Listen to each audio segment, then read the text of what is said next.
episode 27 of Storytelling.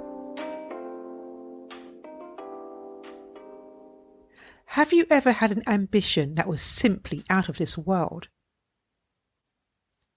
I once read that if at first you don't succeed, destroy all evidence that you ever tried.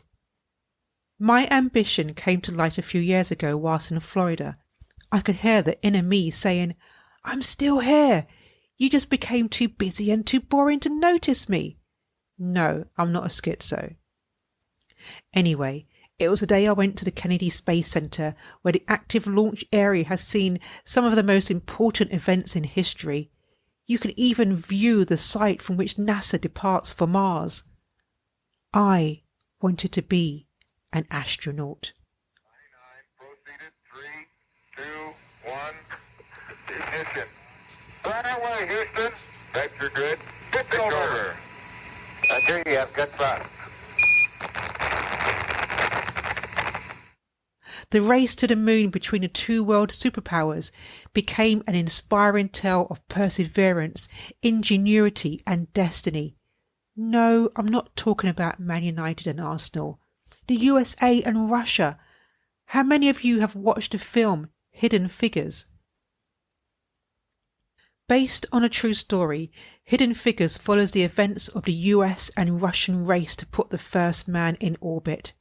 Set during a time of racial and gender inequality, the film tells the untold story of the three black females' achievements which restored the nation's confidence during the 1960s. Hired as a human computer, the key protagonist in the story is Christine Darden, an American mathematician with an MS in mathematics from the Virginia State University, where she went on to teach. She became a data analyst and then later an aeronautical engineer, where she devoted much of her 40-year career in aerodynamics at NASA to researching supersonic flight and sonic booms. I suggest you watch the film, which is entirely inspirational. 30 seconds. 308 your number. Tank coming through 1,500 feet, and 8 dot looks good. Roger, we've lost data right now, but we'd like aft Omni, please.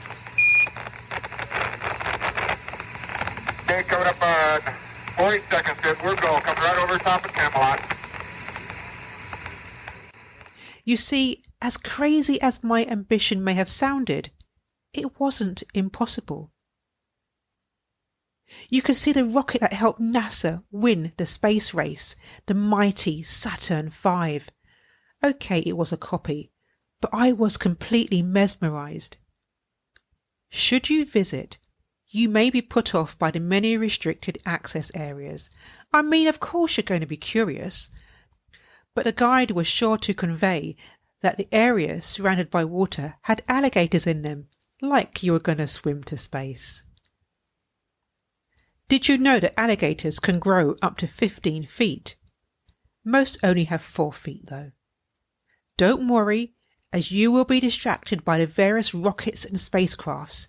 You may even meet a real-life astronaut like I did, albeit the one I met was retired. I asked why. "I got too spaced out," he said. Back at the hotel, I eagerly Googled to see what the criteria was to be an astronaut. It mentioned the need to have 20/20 vision and other minor requirements such as the need for a science or engineering degree, and also the minor requirement to be a US citizen.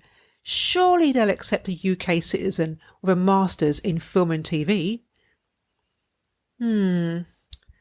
So I decided to consider the next best thing, joining the Mars One project. Now, Mars One plans on sending the first humans to Mars in 2032 and aims to establish a permanent human settlement on Mars. Mars One believes that going to Mars will contribute to solving our own planet's biggest challenges, like sustainability and Brexit. At the time, this was open to anyone, no annoying qualifying criteria to get through. You just signed up, signed a disclaimer, and that was it. I was experiencing tense, nervous headaches brought on by the idiosyncrasies of life, from work, family and friends. This was an opportunity to venture into the unknown and really get away from it all. Earth just had no atmosphere. This was going to be one small step for South London kind. However, have you ever noticed that as adults we suddenly become mathematicians of the world, even without a maths degree, as we weigh up the odds of some of life's choices? The hypothesis and square root of Mars from Earth is 33.9 million miles. X plus y equals 10x squared provides an estimated 300 days of travel to get there. Odds of getting back minus 10.5% divided by 5 equals 0% chance of seeing family and friends again. And the fact that there is only 0.1% oxygen on Mars is neither here nor there. The thing is, even with those odds, I thought, I'll sleep on it for a few days. Well, days turned into weeks, secretly evaluating life, observing friends and family, and assessing whether it was time to say goodbye. But it's as if they all knew. During this period, Crystal Palace beat Liverpool. My mum suddenly became an IT expert, no longer asking for help. And my friends took me to karaoke. We all sang and danced to a Bruno Mars song. Go figure. So what has become of my ambition? Well, I'm still here on Earth talking to you, and I've decided to admire space from a distance. Well, for now. I tried to be patient, but it took too long. I realised that my life's purpose wasn't to run away to some distant place, but to face and enjoy life in all its glory.